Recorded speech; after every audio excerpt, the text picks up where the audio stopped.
Bismillahirrahmanirrahim. Assalamualaikum warahmatullahi wabarakatuh. Waalaikumsalam warahmatullahi wabarakatuh. Ma'asyiral muslimin rahimakumullah. Inna yawmakum hadza la yawmun 'azim. Qaddamahumullah wa syarafahu fa'azzimuhu haqqan ta'zim. قال النبي صلى الله عليه وسلم أتموا ضحاياكم فإنها على متن الصراط ستاياكم فإذا صعد الخطيب المنبر فاستمعوا خير يوم عيد الأضحى رحمكم الله.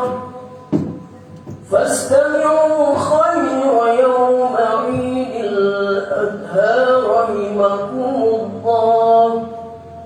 فاستمعوا خير يوم عيد الأضحى رحمكم الله.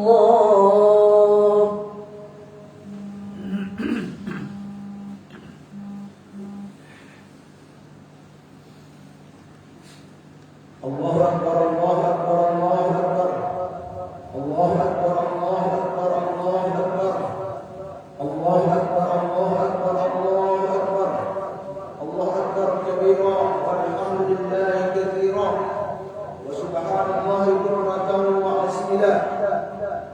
لا إله إلا الله وحده صدق وحده ونصر عبده ووعز جنده وهزم الأحزاب وحده.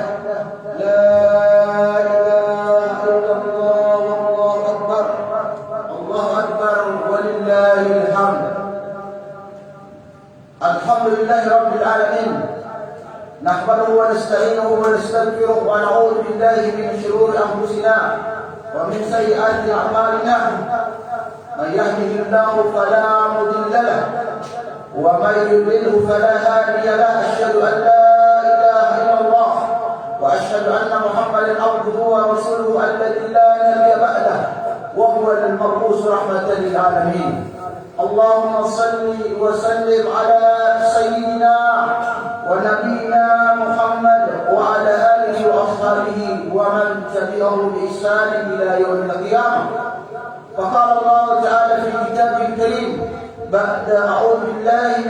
الشيطان الرجيم يا أيها الذين آمنوا اتقوا الله حق تقاته ولا تموتن إلا وأنتم مسلمون أما بعد فيا عباد الله أوصي نفسي وإياكم بتقوى الله لعلكم ترحمون. Kaum muslimin sidang salat Id yang dirahmati Allah Subhanahu wa taala, alhamdulillah kita bersyukur kepada Allah Subhanahu wa taala karena pada hari ini kita ditakdirkan oleh Allah Subhanahu wa taala menegakkan salah satu sunnah Nabi Muhammad sallallahu alaihi wasallam, yaitu kita melaksanakan salat Idul Adha berjamaah dan kemudian dilanjutkan dengan memotong hewan kurban. Sesungguhnya pelaksanaan salat Idul Adha dan pemotongan hewan kurban merupakan salah satu tanda syukur kita kepada Allah Subhanahu wa taala karena telah begitu banyak nikmat yang kita terima dari Allah Subhanahu wa taala, dan salah satu bentuk perwujudan syukur kepada Allah Subhanahu wa taala adalah dengan menegakkan ibadah salat dan berkurban sebagaimana yang disampaikan langsung oleh Allah Subhanahu wa taala dalam surah Al-Kautsar, inna a'tainaka al-kautsar, sesungguhnya kami telah memberikan engkau wahai Nabi Muhammad nikmat yang sangat banyak, fasholli li rabbika wanhar, dan karena itu hendaklah engkau menegakkan salat karena Tuhanmu dan berkurbanlah. Artinya kaum muslimin sedang salat Id yang dirahmati Allah Subhanahu wa taala, orang yang beriman, orang yang selalu berupaya menghidupkan ajaran Rasulullah sallallahu alaihi wasallam, dia mesti membangun ibadah yang kuat kepada Allah Subhanahu wa taala, ibadahnya mantap, dan pada waktu yang sama hubungannya sesama dengan manusianya juga mantap. Karena itu fasholli merupakan simbol dari ibadah vertikal, ta'budu Allah, sementara wanhar berkurban merupakan simbol dari ibadah muamalah, hubungan horizontal. Kaum muslimin sedang salat Id yang dirahmati Allah Subhanahu wa taala. Dalam Al-Qur'an Allah Subhanahu wa taala menegaskan di antara tujuan Allah Subhanahu wa taala menciptakan kita adalah sebagai khalifah. Wa idh qala rabbuka lil malaikati inni ja'ilun fil ardi khalifah. Sesungguhnya dan ingatlah ketika Tuhanmu berkata kepada para malaikat bahwa Dia hendak menjadikan seorang khalifah di atas muka bumi. Karena itu kita semuanya bertanggung jawab di hadapan Allah Subhanahu wa taala bagaimana kita kemudian menegakkan peradaban rabbani, peradaban Islami, peradaban sebagaimana yang pernah dipancangkan oleh Habibuna Muhammad sallallahu alaihi wasallam. Semua orang tua tanpa terkecuali bertanggung jawab bagaimana dia kemudian mendidik anak-anaknya menjadi arsitek peradaban, menjadi orang-orang yang punya kemampuan untuk menghidupkan ajaran Islam dalam kehidupan pribadinya, dalam kehidupan rumah tangganya, bahkan lebih daripada itu dalam kehidupan berbangsa dan bernegara. Karena itu kita tanpa terkecuali punya tanggung jawab untuk meningkatkan kualitas diri kita melalui ta'lim, melalui tafaqquh fiddin dan pengajian-pengajian yang bermanfaat lainnya. Allah Subhanahu wa taala berfirman dalam Al-Qur'an, "Walakin kunu rabbaniyin bima kuntum tu'allimuna al-kitab wa bima kuntum tadrusun." Hendaklah kalian menjadi generasi-generasi yang rabbani. Siapa yang dimaksud oleh Allah Subhanahu wa taala dalam ayat itu sebagai generasi yang rabbani? Bima kuntum tu'allimuna al-kitab wa bima kuntum tadrusun, yaitu orang-orang yang selalu mengajarkan Al-Qur'an dan mereka juga selalu mempelajari Al-Qur'an. Allahu Akbar, Allahu Akbar, Allahu Akbar, walillahil hamd. Al-Qur'an adalah wahyu Allah Subhanahu wa taala.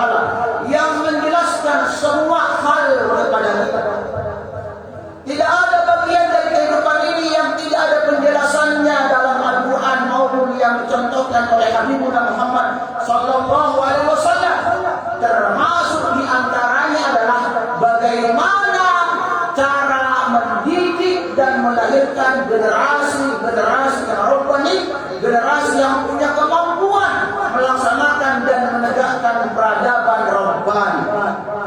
Maka salah satu cara yang digunakan oleh Allah Subhanahu wa taala dalam Al-Qur'an untuk membimbing manusia agar manusia itu punya kesanggupan melahirkan generasi robbani itu tadi, generasi Al-Qur'an itu tadi adalah Allah Subhanahu wa taala menyebutkan tentang kisah-kisah yang bisa kita jadikan pelajaran tentang mendidik generasi emas tersebut.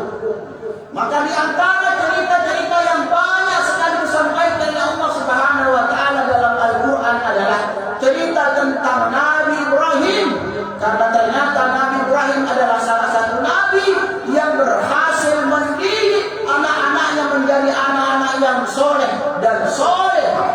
Bahkan beliau dianggap sebagai Abul Anbiya, bapaknya para nabi, karena semua nabi-nabi yang datang sesudah beliau merupakan keturunan langsung dari Nabi Ibrahim.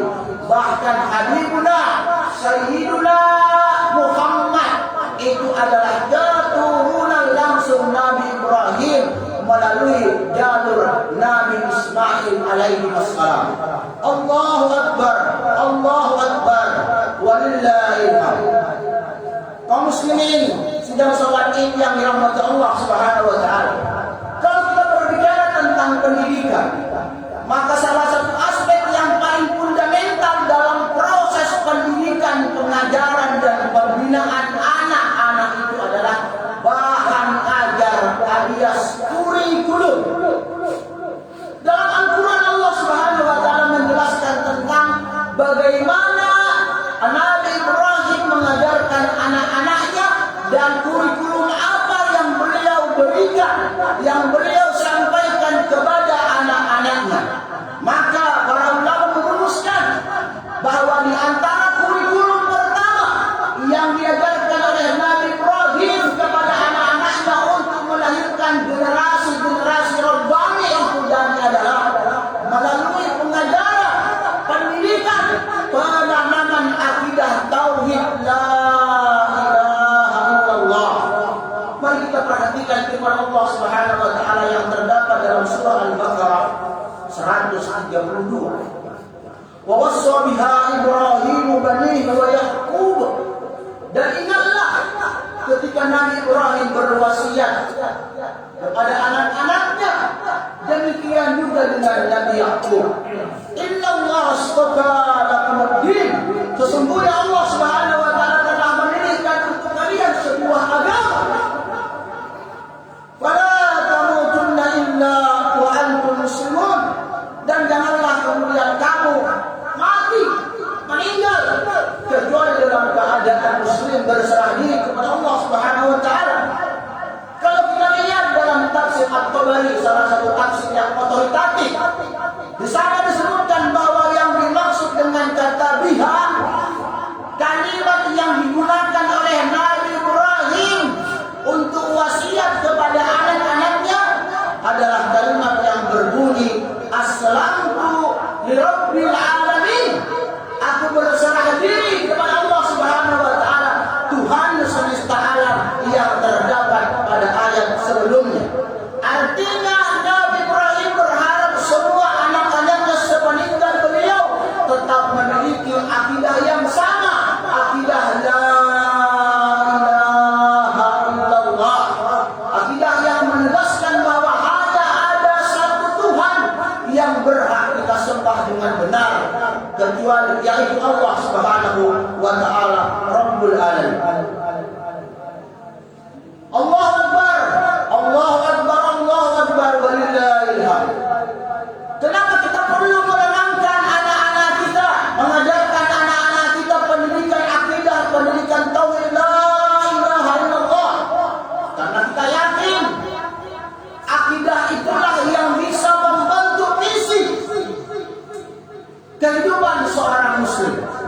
Orang yang tidak punya visi dan misi tujuan hidup yang jelas, maka dia akan menjadi pribadi yang gamang. Sebaliknya anak-anak yang punya visi misi yang jelas, maka hidupnya akan terarah dan dia kemudian akan menjadi pribadi-pribadi yang tangguh. Karena itu dalam sejarah kita bisa menyaksikan begitu Nabi besar Muhammad SAW berhasil menanamkan akidah la ilaha illallah di tengah-tengah bangsa Arab, khususnya di tengah-tengah para sahabat, maka para sahabat seluruhnya bertransformasi menjadi pribadi-pribadi yang visioner, menjadi pribadi-pribadi yang tangguh, bahkan kemudian bisa menegakkan peradaban Islam yang kebaikannya dirasakan oleh umat pada tahun-tahun selanjutnya. Bahkan generasi peradaban modern itu seluruhnya mendapatkan inspirasi kebaikan dari peradaban Islam. Muaranya adalah tauhid la ilaha illallah. Karena itu para ulama mengatakan bahwa tauhid adalah sumber kekuatan intelektual dan spiritual sekaligus. Allahu Akbar, Allahu Akbar, Allahu Akbar, walillahil hamd. Penanaman akidah la ilaha illallah menjadi penting karena kita hidup dalam abad atau dalam suasana di mana banyak sekali pemikiran-pemikiran yang menyimpang.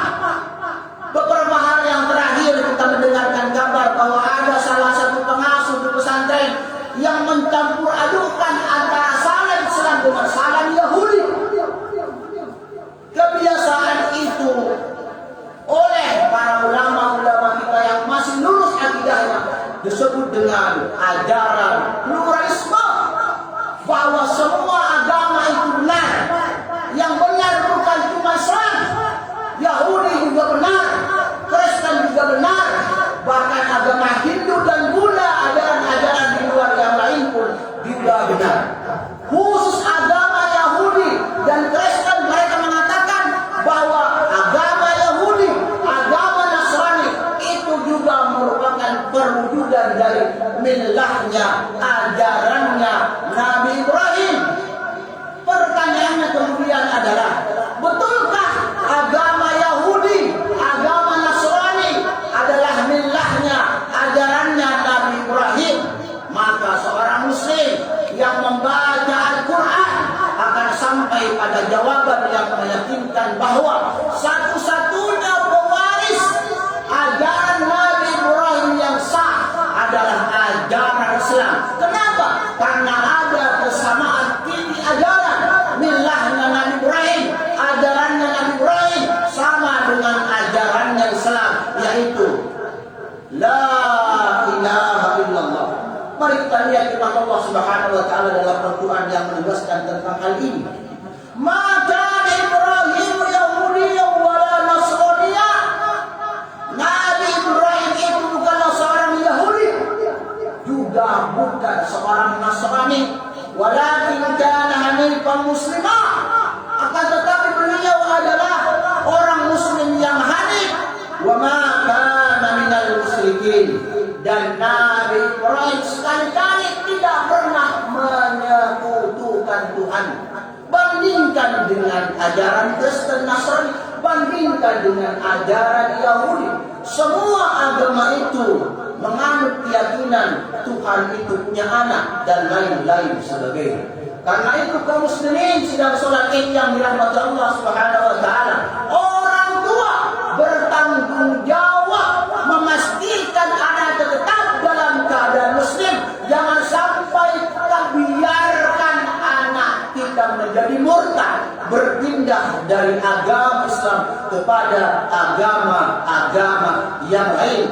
Kita ingat kembali pesan yang disampaikan oleh Nabi Ibrahim kepada anak-anaknya, wala tamutunna illa wa antum muslimun.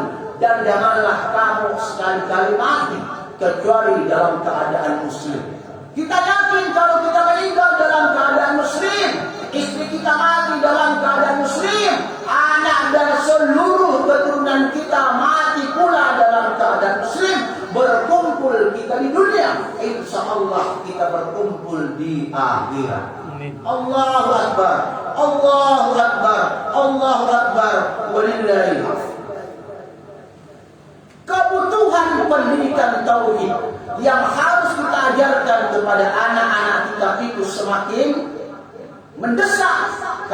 para pakar pendidikan saat ini menyebutkan bahwa generasi milenial itulah generasi yang mudah rapuh. Para pakar pendidikan menyebutkan bahwa generasi ini disebut dengan generasi stroberi. Kita lihat, stroberi itu manis, tetapi di balik itu gampang rapuh, gampang layu, gampang lesu, dan berbagai macam predikat negatif lainnya. Itulah gambaran dari generasi milenial. Mereka cerdas secara intelektual, tetapi secara emosional dan spiritual tidak punya kekuatan. Gampang sekali galau dan galau. Karena itu pendidikan tauhid bisa menjadi salah satu obat ampuh untuk melahirkan generasi-generasi yang penyabar, generasi-generasi yang tangguh, generasi-generasi yang siap berhadapan dengan tantangan zamannya. Dan itu bisa kita lihat dari kisah Nabi Ismail. Ketika Nabi Ismail akan disembelih oleh ayahnya Nabi Ibrahim, maka dia mengatakan, insya Allah wahai ayahku, engkau akan mendapati aku termasuk orang-orang yang sabar, menjadi orang-orang yang tangguh. Kenapa Nabi Ismail bisa menjadi orang yang punya kekuatan karakter seperti itu? Karena beliau dididik oleh ayahnya dengan pendidikan tauhid. Orang yang bertauhid kepada Allah Subhanahu wa taala akan memiliki tingkat ketawakalan yang kuat kepada Allah Subhanahu wa taala. Dan siapapun yang memiliki tingkat ketawakalan yang kuat kepada Allah Subhanahu wa taala, maka dia akan menjadi pribadi yang sabar, menjadi pribadi yang tangguh, tidak pernah kehilangan asa dan harapan dalam meniti kehidupan selanjutnya, meskipun zaman itu semakin susah dan semakin berat. Allahu Akbar, Allahu Akbar, Allahu Akbar, walillahil hamd. Aidin dan aidat yang dirahmati Allah Subhanahu wa taala. Bahan ajar yang kedua yang diajarkan oleh Nabi Ibrahim kepada anak-anaknya adalah bagaimana kemudian semua anak-anaknya punya kesadaran untuk menegakkan ibadah kepada Allah Subhanahu wa taala. Karena kita yakin ibadah itu merupakan salah satu cara yang sangat ampuh untuk membersihkan jiwa, untuk membersihkan emosional kita. Tidak mungkin kita bisa melahirkan generasi-generasi yang cerdas secara emosional dan spiritual kalau anak-anak kita tidak pernah punya keinginan untuk menegakkan sholat, terutama sholat berjamaah di masjid. Coba bapak-bapak dan ibu sekalian yang dirahmati Allah Subhanahu wa taala, renungkan firman Allah Subhanahu wa taala yang mengabadikan kisah Nabi Ibrahim ketika dia pertama kali membawa istri dan anak-anaknya biwadin ghairi dzar'in, kepada lembah yang tidak punya kehidupan. Rabbana inni askantu min dzurriyyati biwadin ghairi dzar'in inda baitikal muharram. Ya Tuhan, sesungguhnya aku telah menempatkan sebagian keturunanku di lembah yang tidak punya tanaman-tanaman, artinya tidak punya kehidupan. Inda baitikal muharram, di samping rumahmu Baitullah yang engkau muliakan. Rabbana liyuqimus shalah, Rabbana liyuqimus shalah. Tujuannya agar anak-anak Nabi Ibrahim yang beliau tempatkan di samping Ka'bah punya kesadaran untuk menegakkan ibadah sholat lima waktu. Maka bapak-bapak dari ibu sekalian yang dirahmati Allah Subhanahu wa taala, setelah pulang hari ini, mari kita periksa kembali gerakan sholat anak kita, apakah sudah benar? Bacaan anak-anak kita sudah benar? Setelah bacaan mereka benar, gerakan sholat mereka benar, cara mereka berwudu juga benar, cara mandi besar mereka juga benar, maka langkah selanjutnya adalah perhatikan apakah anak-anak kita punya kesadaran untuk menegakkan sholat lima waktu tanpa kita ingatkan terlebih dahulu. Jangan kita selalu mengukur keberhasilan anak-anak kita hanya ketika mereka mendapatkan pekerjaan yang layak, penghasilan yang banyak. Jangan hanya sekedar itu untuk mengukur prestasi anak. Salah satu tanda keberhasilan kita mendidik anak-anak kita adalah ketika anak kita tanpa kita komando, tanpa kita suruh, tanpa kita perintah, mereka kemudian memiliki kesadaran untuk menegakkan ibadah sholat 5 waktu. Kenapa? Bapak-bapak dan kaum muslimin sedang sholat Id yang dirahmati Allah Subhanahu wa taala. Karena kita yakin dengan seyakin-yakinnya bahwa tidak mungkin kita mendapatkan syafaat dari Habibuna Muhammad sallallahu alaihi wasallam kalau kemudian anak-anak kita, orang tua kita, tetangga kita, masyarakat kita tidak punya kesadaran untuk menegakkan sholat. Alaika bikasratis sujud, kata Nabi Muhammad sallallahu alaihi wasallam berwasiat kepada para sahabatnya, hendaklah kalian memperbanyak sujud, artinya memperbanyak ibadah sholat kepada Allah Subhanahu wa taala. Bahkan Nabi Ibrahim langsung berdoa kepada Allah agar beliau dan seluruh anak-anak keturunannya diberikan kesadaran untuk menegakkan sholat. Rabbi ja'alni muqimas sholat wa min dzurriyyati rabbana wa taqabbal du'a. Coba perhatikan doa itu. Bahkan mungkin lebih baik kalau kita hafal, kita baca pada waktu kita sedang sujud. Rabbi ja'alni muqimas sholat. Ya Tuhan, jadikanlah aku sebagai orang yang punya kesadaran menegakkan ibadah sholat. Wa min dzurriyyati, kesadaran yang sama juga Engkau berikan kepada seluruh anak-anak keturunan. Rabbana wa taqabbal du'a, ya Allah. Mohon jawab, perkenankan, kabulkan, terima doa ini. Kenapa Nabi Ibrahim berdoa kepada Allah Subhanahu wa taala agar beliau dijadikan oleh Allah Subhanahu wa taala sebagai orang-orang yang punya kesadaran untuk menegakkan sholat? Maka jawaban yang paling keren adalah karena sholat itu memiliki kedudukan yang sangat tinggi di hadapan Allah Subhanahu wa taala. Karena itu kaum muslimin sedang sholat Id yang dirahmati Allah Subhanahu wa taala, kembali khatib mengingatkan dirinya pribadi dan kepada seluruh jemaah yang hadir tempat yang berbarakah ini. Mari kita biasakan diri kita, kita didik diri kita, kita didik istri dan anak-anak kita untuk menegakkan ibadah sholat. Kita yakin dan percaya bahwa kalau kemudian anak-anak kita tumbuh dengan pendidikan dan pembiasaan sholat, demikian juga dengan istri kita, maka insya Allah rumah tangga kita akan menjadi rumah tangga yang sakinah, mawaddah, warahmah. Allahu Akbar, Allahu Akbar, Allahu Akbar, walillahil hamd. Bahan ajar yang terakhir yang perlu kita ajarkan kepada anak-anak kita, dan kalau kita berharap anak-anak kita menjadi anak-anak yang robbani, anak-anak yang berhasil menegakkan peradaban Rabawi, peradaban Nabawi, peradaban yang pernah dipanjangkan oleh Sayyidina Muhammad sallallahu alaihi wasallam adalah pengajaran akhlak. Anak-anak kita, kalau kita lihat dan kalau kita bandingkan akhlak mereka dengan akhlak-akhlak anak-anak zaman terdahulu, jauh berbeda. Anak sekarang, ya Allah, berat, akhlaknya tidak keluar. Banyak betul kita melihat pergaulan-pergaulan bebas antara laki-laki dan perempuan, tidak ada di batasnya. Gampang betul kita melihat orang tua anak-anak yang tega bahkan menghabisi nyawa mamanya, bapaknya sendiri. Banyak kita saksikan anak-anak yang gampang mengolok-olok orang tua anak orang lain, dan itu salah satu bentuk kejahatan dosa besar di hadapan Allah Subhanahu wa taala.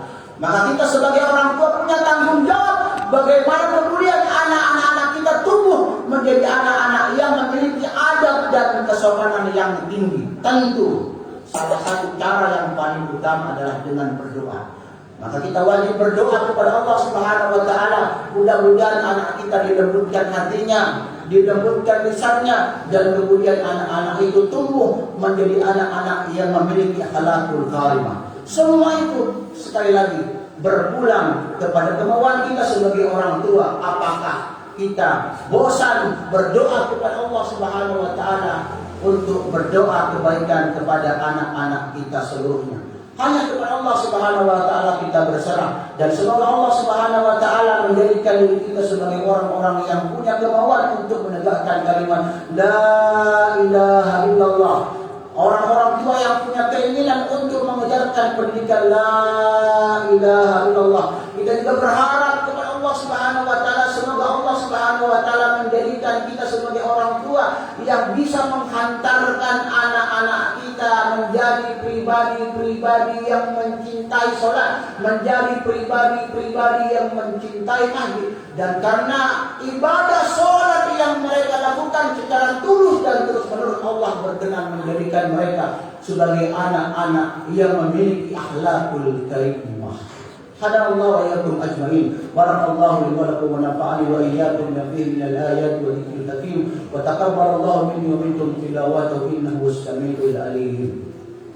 اللهم صل وسلم وانعم وتفضل وبارك بجلالك وكمالك على أشرف عبادك سيدنا ومولانا محمد وعن كل الصحابة رسول الله أجمعين.